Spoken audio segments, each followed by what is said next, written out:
সুপ্রভাত বন্ধুরা, নতুন বছরের প্রথম দিনটায় আপনাদের সবাইকে জানাই হ্যাপি নিউ ইয়ার।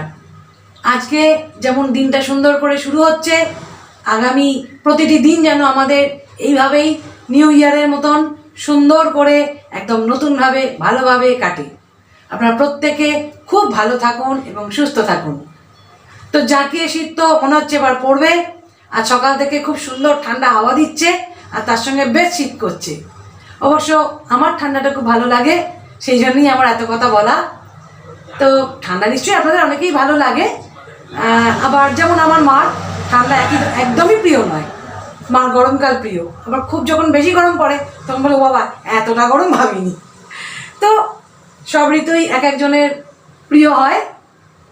তো আজকে একদম সকাল সকাল স্নান টান করে পুজো করে আপনাদের সামনে চলে এলাম। ভাবলাম যাই একদম আপনাদের উইশ করে তারপর দিনটা শুরু করা যাবে। আপনাদের সাথে প্রতিদিন একটু কথা বলে তবে তো দিন শুরু হয়। তো আজকে আমাদের সেভাবে কোনো প্ল্যান নেই, বাড়িতেই সিম্পল লাঞ্চ মেনু কী কী হলো, কী কী রান্না হচ্ছে সবটাই আপনাদের সাথে শেয়ার করব। তার কারণ বিগত কয়েকদিন ধরে নানান অনুষ্ঠান প্লাস পিকনিকও গেল, প্রচুর উল্টোপাল্টা খাওয়া দাওয়া হচ্ছে। আগামী দিনে অনেক প্রোগ্রাম রয়েছে, সেগুলোও আপনাদের সঙ্গে অবশ্যই শেয়ার করব। তো সেই জন্যই আজকে ভাবলাম এখন একদম কটা দিন হালকা পাতলা খাওয়া যায়। পাতলা নয়, হালকা, ঝোল ঝাল খাচ্ছি না, কিন্তু মোটের ওপর ড্রাইয়ের ওপর থাকছি। ডাল থাকছে সঙ্গে, ডাল ছাড়া আমি খেতে পারি না। তো ডালের কথাটা এই জন্যই বললাম যে একদম শুকনো খাচ্ছি না, সেটাই। চলুন দিনটা শুরু করা যাক। যেমন যেমন দিন এগোবে আপনাদের সঙ্গে সবটাই শেয়ার করব। মা এখন স্নান টান সেরে ছাদে দাঁড়িয়ে আছে। শীতকাল। মা রোদটা কেমন লাগছে গো? ভালো লাগছে। ভালো লাগছে না, মনে হচ্ছে এবার তলায় নামবে না। হ্যাঁ সত্যিই তাই, শীতকাল ঠান্ডা হাওয়া দিচ্ছে, এই সময় রোদ্দুরে দাঁড়াতে খুব ভালো লাগে। তো বন্ধুদের উদ্দেশ্যে তোমার নতুন বছরে কিছু বলার আছে, বলে দাও। Happy new year. নতুন বছরে আপনারা সবাই ভালো থাকুন। সত্যিই তাই, আমাদের সবারই চাওয়া নতুন বছরে আপনারা প্রত্যেকে খুব ভালো থাকুন। তো এখানে অনেক কিছু কেচে মা শুকোতে দিয়েছে, প্রচুর কাচাকুচি হয়েছে এখানে।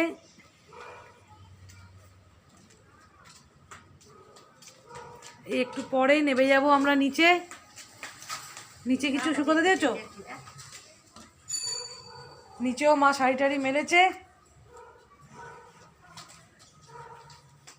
তো দেখি যাই নিচে। মা রান্না মোটামুটি শেষ। মা রান্না শেষ করার পর এবার আমি একটু রান্না নিয়ে বসলাম। ভাবলাম একটু ডিমের কারি করা যাক। শীতের দুপুর ডিমের কারি দিয়ে দুপুরবেলায় খাওয়াটা ভালোই জমে যাবে। তো সেই জন্য এখন ভালো করে লাল লাল করে ডিমটা ভেজে নিচ্ছি। এবার এখানে একটু পেঁয়াজ ভাজছি। পেঁয়াজটা একটু ভালো করে না ভাজা হলে না আমার একদম ভালো লাগে না।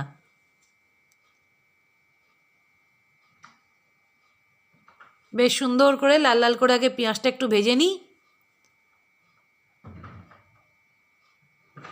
ভেজে নেবার পরে এবার এখানে মশলা টশলা যা কিছু দেওয়ার দিয়ে একটু ভালো করে কষিয়ে নিচ্ছি। কাঁচা লঙ্কা ছিঁড়ে দিয়েছি। মশলার মধ্যে ওই ধনে গুঁড়ো, জিরে গুঁড়ো, একটু কাশ্মীরি মির্চ, গরম মশলা আর নুন হলুদ তো রয়েছে।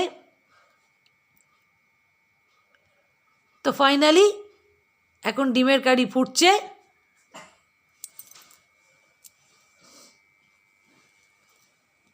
আর একটু কষিয়ে নিয়ে এবার নামিয়ে ফেলবো। ভালো করে মশলাটা না কষালে ভীষণ একটা কাঁচা গন্ধ বেরোয় মশলা দিয়ে। ও একটু আদা আছে, আদা বাটা, অবশ্যই আদা বাটা আছে। তো এবার ফাইনালি সমস্ত রান্না টেবিলে যাবার আগে মা স্ল্যাবে সাজিয়ে রেখেছে। এখান থেকেই আপনাদের দুপুরের লাঞ্চ মেনুটা একটু দেখিয়ে দিচ্ছি।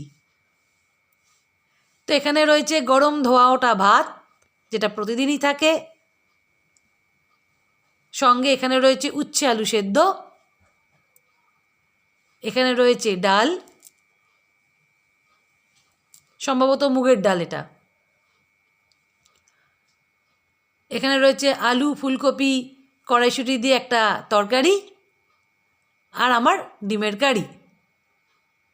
এই হলো আজকে আমাদের দুপুরের লাঞ্চ মেনু। শীতের দুপুরে এর চেয়ে বেশি আর কি চাই।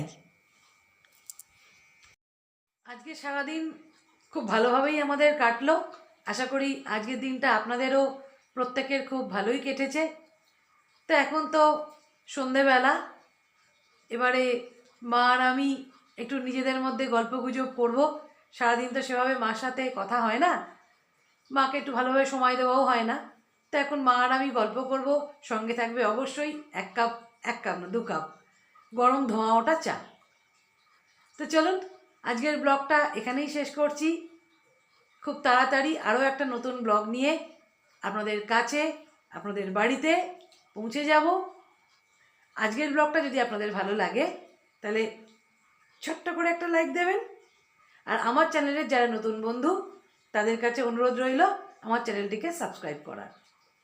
আপনারা প্রত্যেকে খুব ভালো থাকবেন, সুস্থ থাকবেন এবং আনন্দে থাকবেন। গুড নাইট, শুভরাত্রি।